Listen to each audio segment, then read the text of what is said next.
Boa noite, irmãos. Quero saudar a todos com a maravilhosa graça e a paz do nosso bom Deus. Para mim é uma alegria poder participar deste momento de culto, dirigindo essa liturgia, poder prestar esse culto de louvor e adoração ao nosso Deus de uma forma diferente, como já temos comunicado, nos nossos lares, de uma forma digital. É que façamos em nossos lares o nosso culto, que não deixamos de nos congregar com os nossos entes queridos e possamos estar adorando o nosso Deus, cantando os louvores a Ele, pois só Ele é digno de todo louvor e de toda a nossa adoração. Eu vou pedir aos irmãos que abram suas Bíblias no livro dos Salmos, Salmos de número 115, e nós vamos ler os 3 primeiros versículos. Salmos de número 115. Eu vou pedir aos irmãos que acompanhem a leitura desses 3 primeiros versos. Vou dar um tempinho para que vocês possam abrir as suas Bíblias.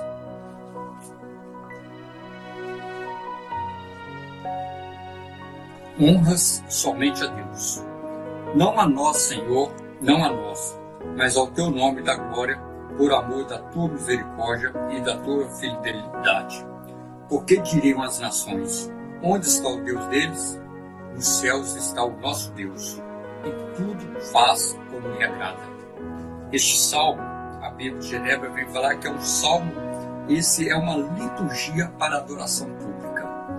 Deus nos convida, Deus nos conclama a botar a nossa confiança, a nossa esperança no nosso Deus, Deus verdadeiro, Deus todo-poderoso, Deus que está cuidando da nossa nação, Deus que está cuidando de todas as nações.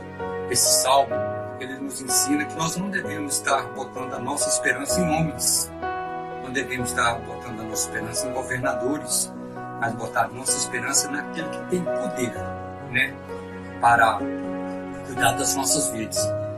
Diante dessa pandemia, não devemos nos assustar, ficar preocupados, devemos ter a certeza que o nosso Deus, o Deus poderoso, o Deus criador do céu e da terra, está governando neste momento.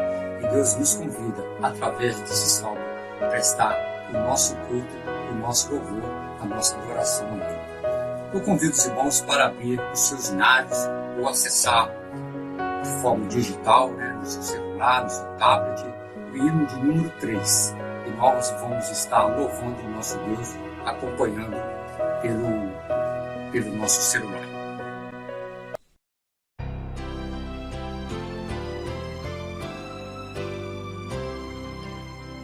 Eterno Pai, teu povo congregado, humilde entoa o teu louvor aqui, no dia para o culto reservado, com esperança olhamos para ti. Teu santo livro, ó grande Deus, tomamos, com fé singela e reverente amor, e como atentos filhos procuramos ciência na palavra do Senhor.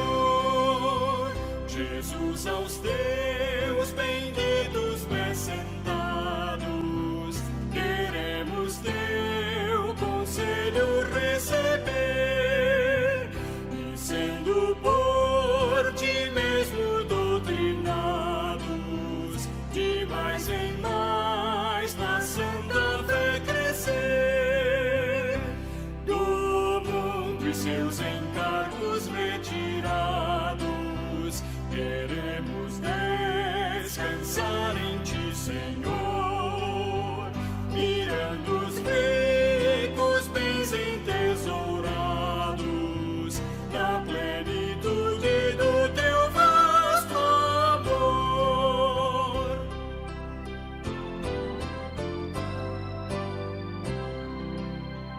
Ensina aos teus Espírito Divino, dissipa as trevas destes corações.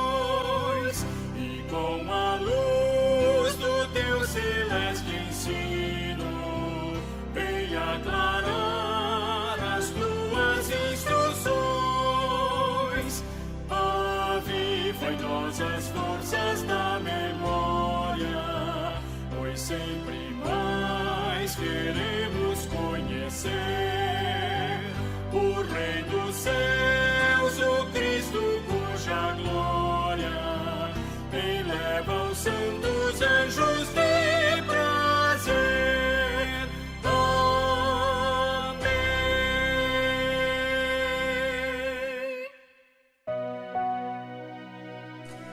Depois deste momento de louvor ao nosso Deus, pois só Ele é digno de receber o nosso louvor, eu vou pedir aos irmãos que abram suas Bíblias no livro de Colossenses, no capítulo 3, e nós vamos ler dois versos, o verso de número 5 e o verso de número 10. Colossenses, capítulo 3, e acompanhe a leitura de dois versos, o verso de número 5 e o verso de número 10. Diz assim a palavra do nosso Deus: Fazei, pois, morrer a vossa natureza terrena, prostituição, impureza, paixão, lasciva, desejo maligno e a avareza, que é idolatria. Agora o verso de número 10. E vos revestiste do novo homem que se refaz para o pleno conhecimento, segundo a imagem daquele que o criou.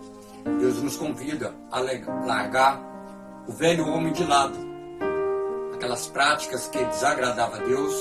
Deus manda que a gente se afaste dela, que a gente não tenha isso em prática em nossas vidas. Deus manda agora nos revestir de um novo homem, homem esse que tem lutado contra o pecado, homem esse que tem buscado desviar os seus passos daqueles caminhos que desagradam a Deus. Convido você a refletir um pouco como tem sido a sua vida diante de Deus e buscar mudar, buscar força no Senhor, para que Deus possa nos fortalecer, nos dar discernimento, nos dar sabedoria para resistir ao pecado e assim com as nossas atitudes não desagradar a Deus e assim alegrar o seu coração. Também eu convido você a abrir o seu inário no número 98, hino de número 98, e nós vamos entoar este louvor agradecido a Deus pelo perdão recebido.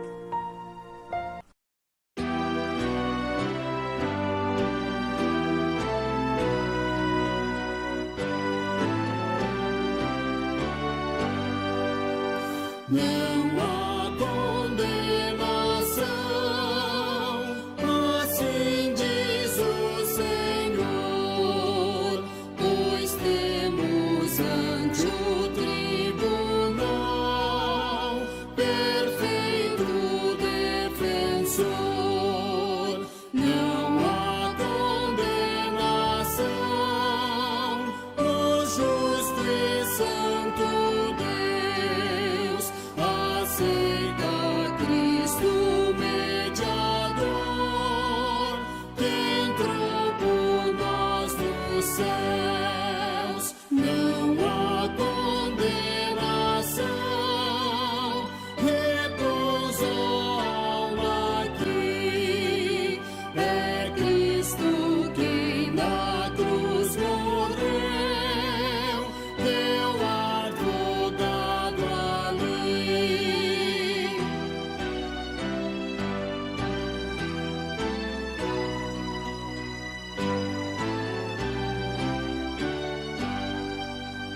Não há condenação, o Cristo triunfou, pagando alto preço ali, na cruz nos libertou.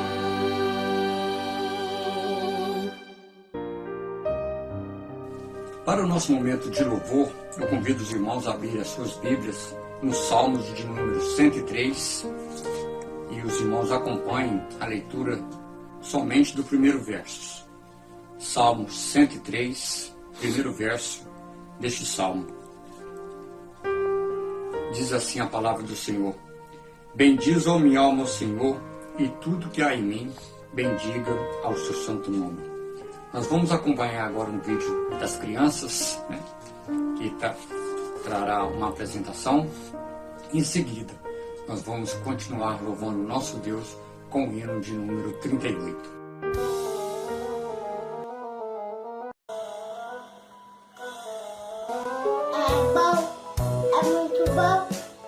É muito bom ter Jesus no coração.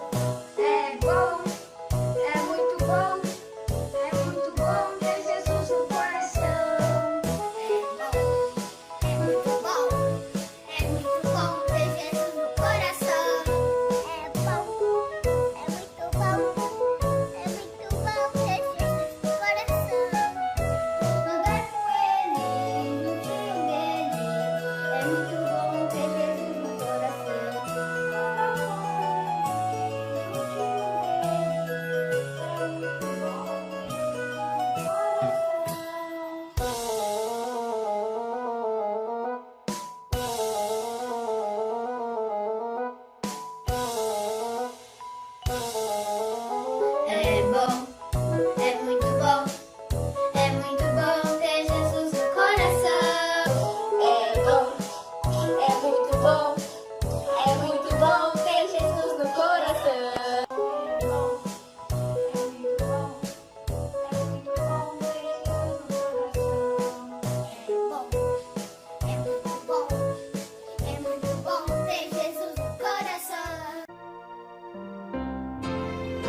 Que Deus seja sempre louvado pela vida das crianças, pela vida dos jovens, adultos, idosos. Que o nome do Senhor Deus seja sempre exaltado. Amém. Graça e paz aos irmãos e irmãs da Primeira Igreja Presbiteriana de Caraguatatuba. Graça e paz também sobre a vida de todos que nos assistem ou que irão assistir este vídeo. Que cada parte deste culto seja para louvor e glória do nome do Senhor Deus, mas também para a edificação de cada um de nós. E falando em edificação, nós teremos agora um momento de edificação na palavra do Senhor. E para esse momento faremos a leitura no livro de Atos, capítulo 1, versos 12, 13 e 14, que diz assim: Então voltaram para Jerusalém do monte chamado Olival, que dista daquela cidade tanto como a jornada de um sábado. Quando ali entraram, subiram para o cenáculo, onde se reuniram Pedro, João, Tiago, André, Filipe, Tomé, Bartolomeu, Mateus, Tiago, filho de Alfeu, Simão, o Zelote, e Judas, filho de Tiago. Todos estes perseveravam unânimes em oração, com as mulheres, com Maria, mãe de Jesus, e com os irmãos dele. Louvado seja Deus pela palavra maravilhosa que nos revela o amor de Deus e a condução do próprio Deus com os seus para a missão, o cumprimento do propósito verdadeiro que Ele tem de resgate, de salvação e proclamação do Evangelho. Amém. Domingo anterior nós compartilhamos no Evangelho de João, no capítulo 20, um registro em que encontrávamos os discípulos em uma casa de portas fechadas com medo. Nesse trecho nós já encontramos os discípulos completamente diferentes. Após terem uma conversa com Jesus ressurreto, eles voltam para uma casa, um local amplo, cenáculo, mas já não estão mais com medo. Os discípulos estão posicionados a obedecer a Jesus, posicionados a realizar uma prática de fundamental importância para a vida, saúde da igreja, inclusive nesses tempos de aflições que nós estamos vivendo. Temos e devemos que praticar a oração. E nós vamos observar como eles fizeram isso, como eles exercitaram essa disciplina, esse meio de graça que é a oração. Mas antes nós vamos olhar para esses 3 versículos curtos, mas que nos trazem muitos ensinos. Começando no versículo 12, nós temos a afirmação de que eles voltaram para Jerusalém do monte chamado Olival. E a distância era a jornada de um sábado. Jornada de um sábado não é necessariamente o sábado todo andando. Muito pelo contrário. O costume do bom judeu era não ultrapassar mais do que 1 quilômetro de distância caminhando, para que guardasse o sábado, para que não fizesse trabalho, esforço maior. E dependendo do segmento da escola, se fosse de Hillel, era ainda mais rígido. E então os discípulos, há esse registro por parte de Lucas que os discípulos estavam mantendo. Então eles não ultrapassaram mais do que 1 quilômetro ou em torno de 1 quilômetro. Mas aqui a importância não deve se dar à distância, mas sim observar que os discípulos estavam obedecendo a uma ordenança de Jesus. No Evangelho de Lucas, no capítulo 24, no versículo 49, nós vamos ter Jesus dando essa orientação para que eles permanecessem em Jerusalém, até que recebessem do alto a promessa da descida do Santo Espírito. Também olhando para o próprio capítulo 1 de Atos, no versículo 4, Jesus também dá essa mesma determinação. Permaneçam, não se ausentem de Jerusalém, permaneçam e esperem a promessa do Pai, a qual ele disse: de mim ouvistes. Também no versículo 10, há essa nova afirmação, não só por Jesus, mas sim por varões, seres celestiais. Estando os discípulos com os olhos fitos aos céus enquanto Jesus subia, eis que 2 varões vestidos de branco se puseram ao lado deles e lhes disseram: varões galileus, por que estáis olhando para as alturas? Esse Jesus dentre vós foi assunto ao céu e virá como o modo que subiu. Então a ordenança era para que os discípulos aguardassem em Jerusalém. E aqui nós temos os discípulos, depois de vivenciarem um processo negativo de desânimo da fé, agora discípulos que estão comprometidos em obedecer às orientações de Jesus. Ainda a pressão externa era real, porque os líderes judeus ainda estavam pressionando, e os relatos de Atos, a continuidade do relato do livro de Atos, nos mostra que os líderes judeus perseguiram os discípulos em todas as cidades às quais eles passavam pregando o Evangelho. Mais adiante, Paulo vai ser vítima, que foi um dos perseguidores. Então a pressão externa ainda continuava.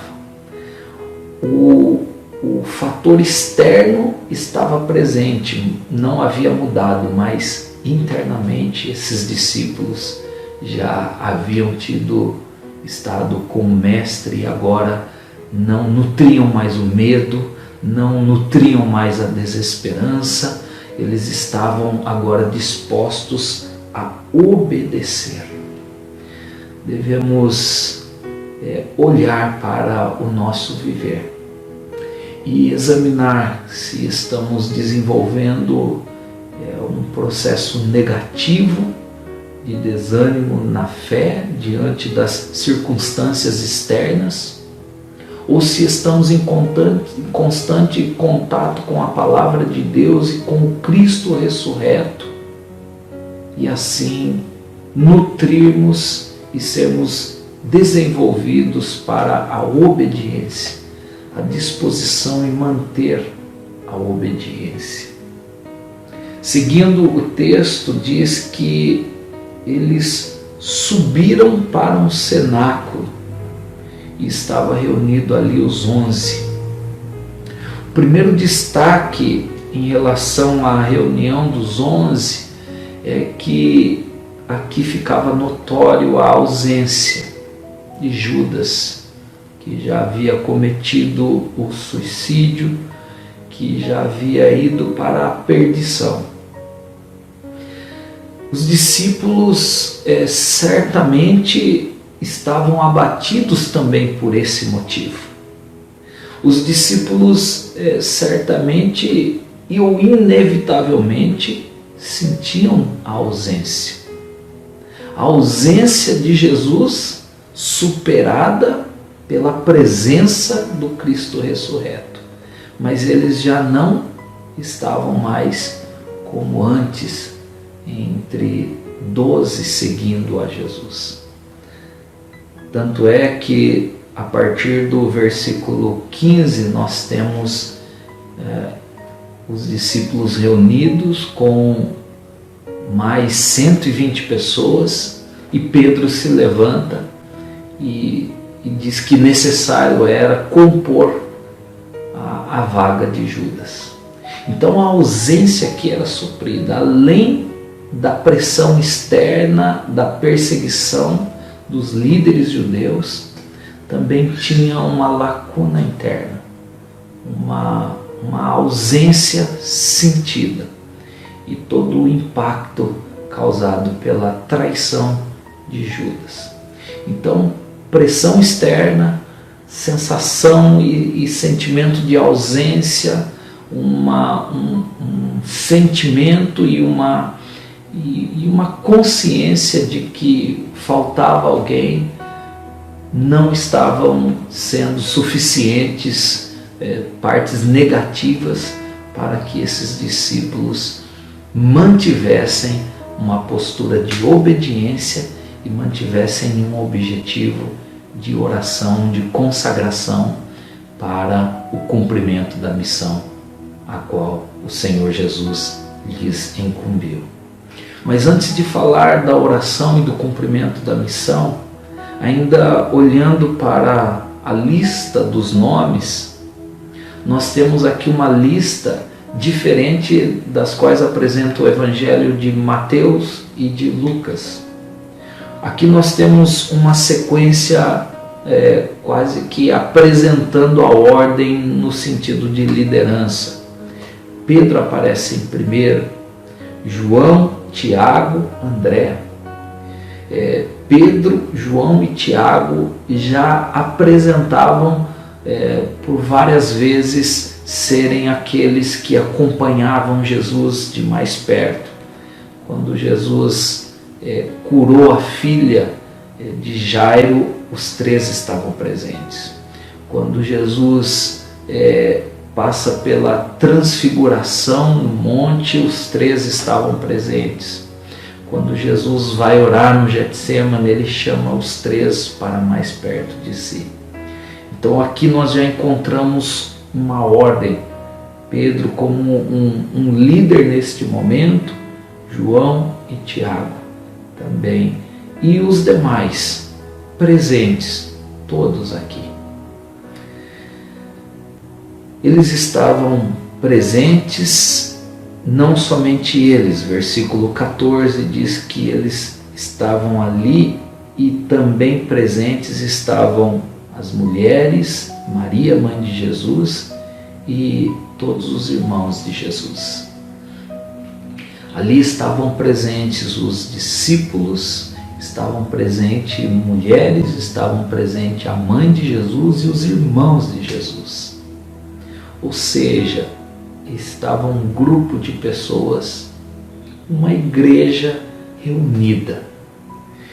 Curiosamente, esses irmãos de Jesus, nós vamos ter no Evangelho de Lucas, eles estavam em algum momento querendo impedir Jesus de continuar a missão que Jesus tinha. O Evangelho de Mateus, no capítulo 12, versículo 48, dizem: tua mãe e teu irmão estão aí fora.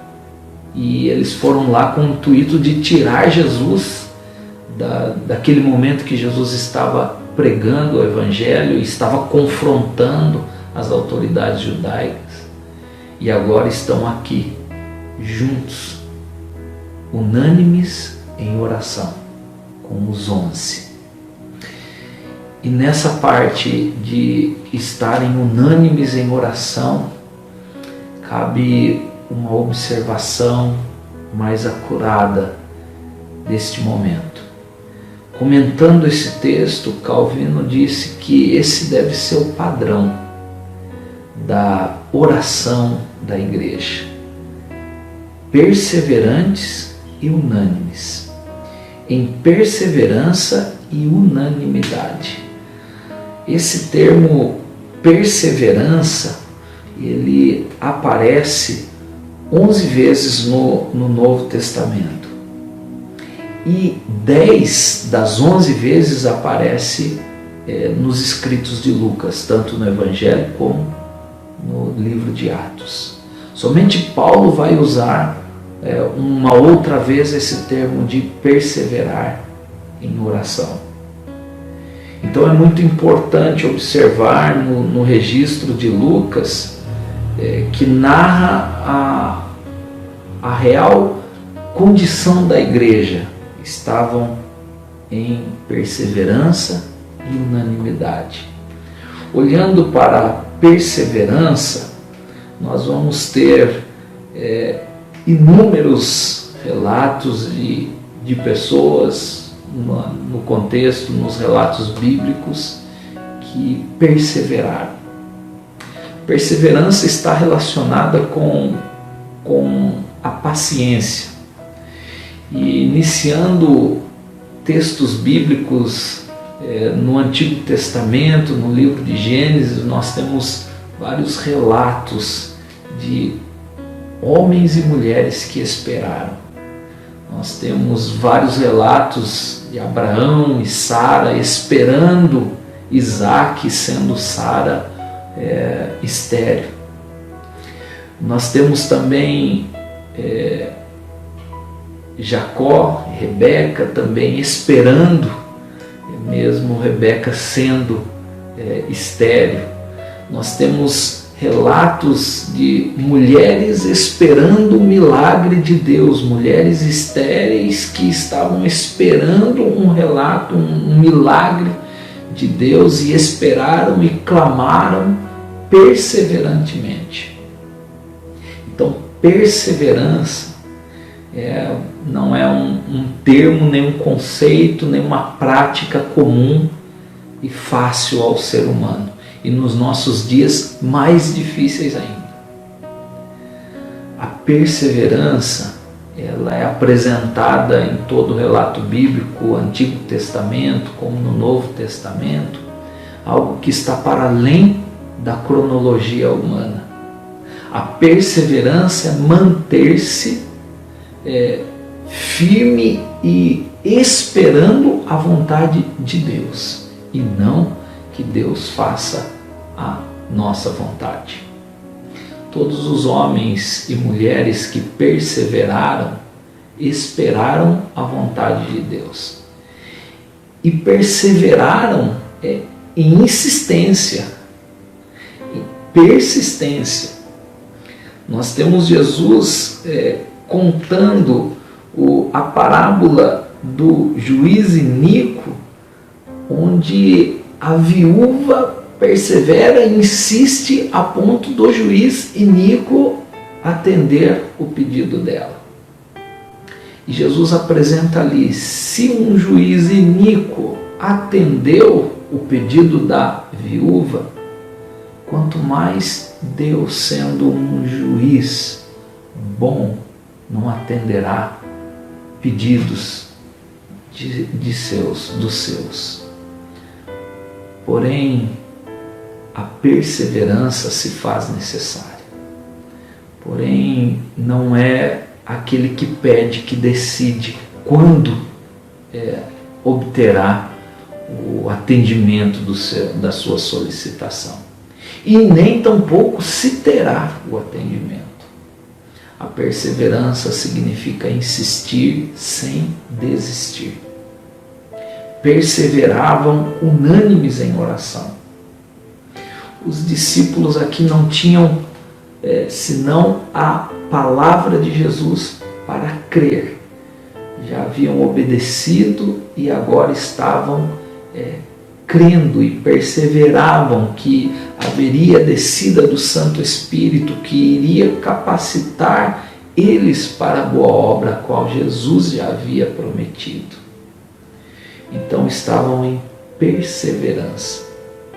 Mas não somente perseverantes, estavam unânimes em oração. E essa unanimidade também é importante observar. A unanimidade nós temos Lucas apresentando em outras 3 situações, mas apenas 3 vamos destacar. No capítulo 2, o versículo 42, bem conhecido, diz que os discípulos perseveravam na doutrina dos apóstolos, na comunhão, no partir do pão e nas orações. Perseveravam unânimes. No capítulo 4, versículo 2, também nós temos novamente esse relato, que eles, capítulo 4, versículo 23, uma vez soltos procuraram os irmãos e lhes contaram quantas coisas lhes haviam dito os principais sacerdotes e anciãos, e ouvindo isso, unânimes levantaram a voz a Deus e disseram: Tu, Senhor, que fazes os céus e a terra, o mar e tudo que neles há, que disseste por intermédio do Espírito Santo por boca de Davi, nosso pai, teu servo, por que se enfureceram os gentios e os povos se indignaram, imaginaram coisas vãs, levantaram-se os reis da terra e as autoridades ajuntaram-se contra o Senhor e contra o seu ungido. E seguindo, o versículo 29 diz: agora, Senhor, olha para as ameaças e concede aos teus servos que anunciem com toda a intrepidez a tua palavra. Novamente, no capítulo 13, nós vamos encontrar os discípulos que estavam unidos em oração. Diz assim o texto no versículo 3 do capítulo 13. Então, jejuando e orando, impondo as mãos, despediram a equipe missionária que seria liderada pelo apóstolo Paulo tão brevemente para a proclamação do Evangelho. Perseverança, unanimidade em oração.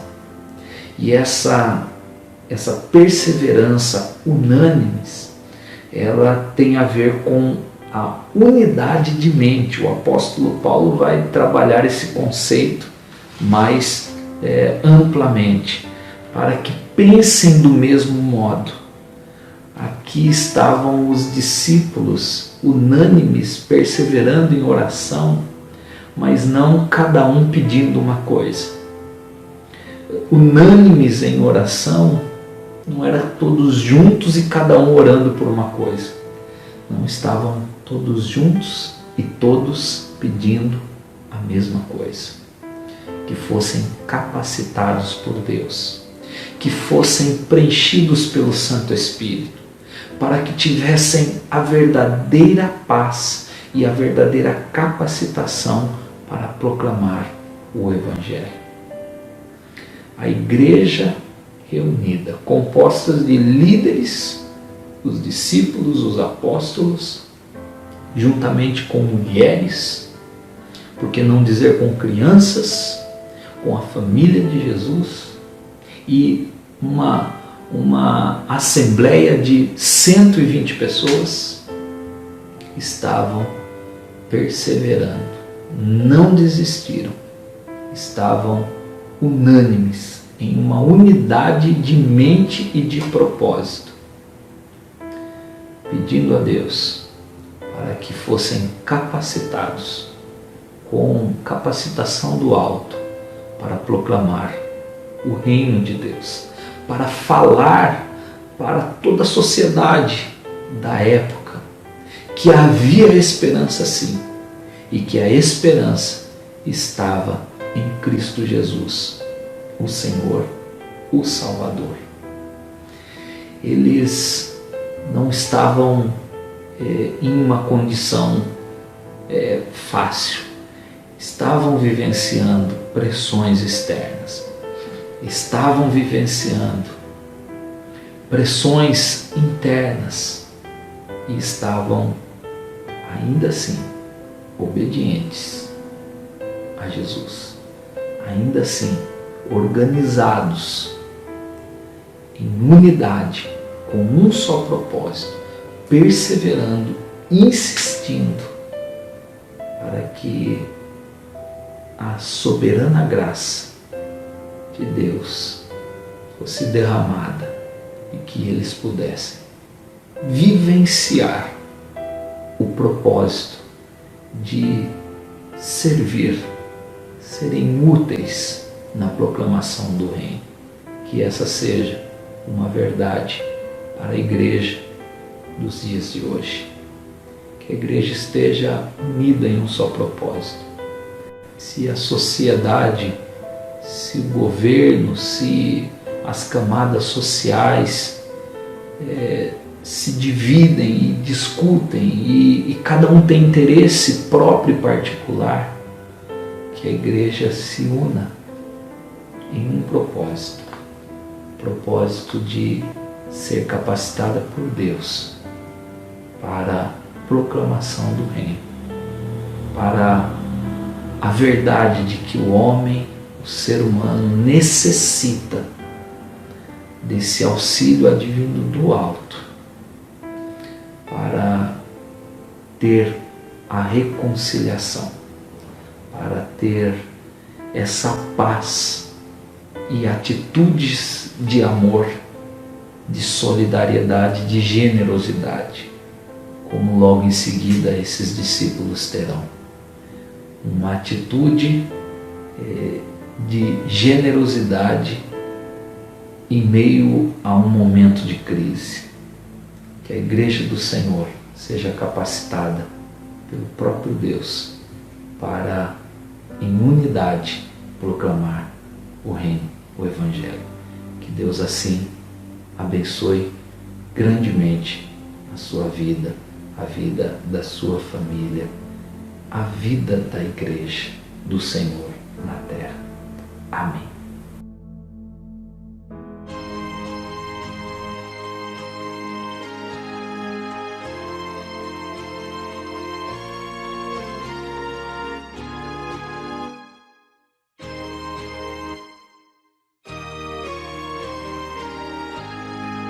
Ceifeiros somos nós fiéis, ceifando para o Rei dos Reis, os frutos prontos a colher, que em derredor se estão a ver, assim a Cristo Salvador, rendemos peito de louvor ao nosso Mestre lá no céu, que sobre a cruz por nós morreu. Vamos nós obedecer, vamos à colheita, para quando anoitecer, ver a obra feita. Pouco tempo restará, breve o prazo acabará, breve, breve, breve acabará. Nós trabalhamos por Jesus, e para os campos nos conduz, e na seara imensa quer obreiros novos receber. Ainda muito que fazer e tanto fruto que colher. Não ouvis Cristo perguntar: quem quer por mim ir trabalhar? Vamos nós obedecer,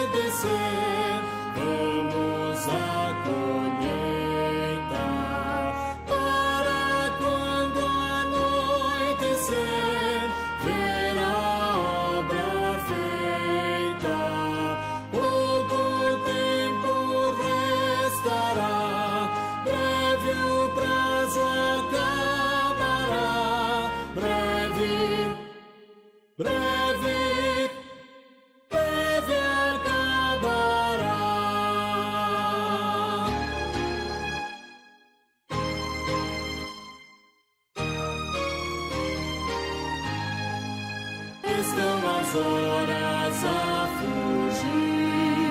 O teu Senhor não tarda em vir. Tu queres fruto ao céu levar, ou folha só apresentar? Oh, não demores a atender, a noite em breve vai descer. O gosto toma o teu lugar e por Jesus vem trabalhar. Vamos nós obedecer, vamos à colheita, para quando anoitecer ver a obra feita. Pouco tempo restará, breve o prazo acabará, breve, breve, breve acabará.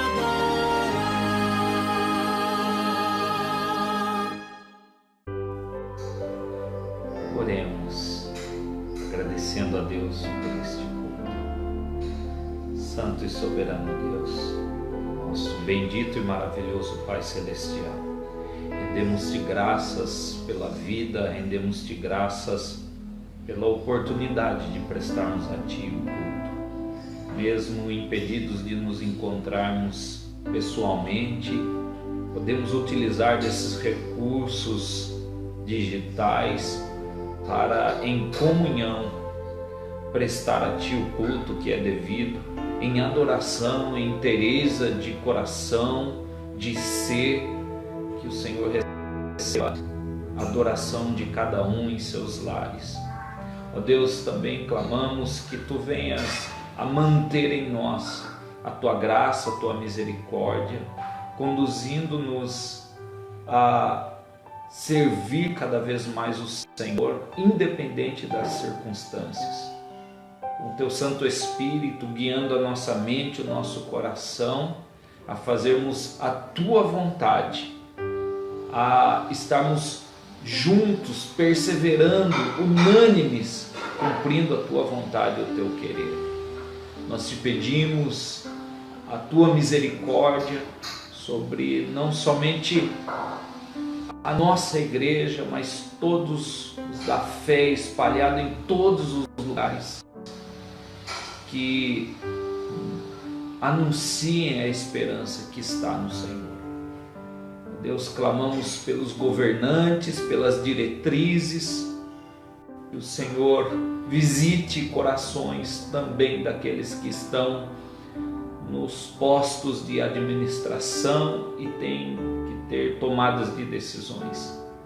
Deus, visita as famílias que ora choram a perda dos seus entes queridos.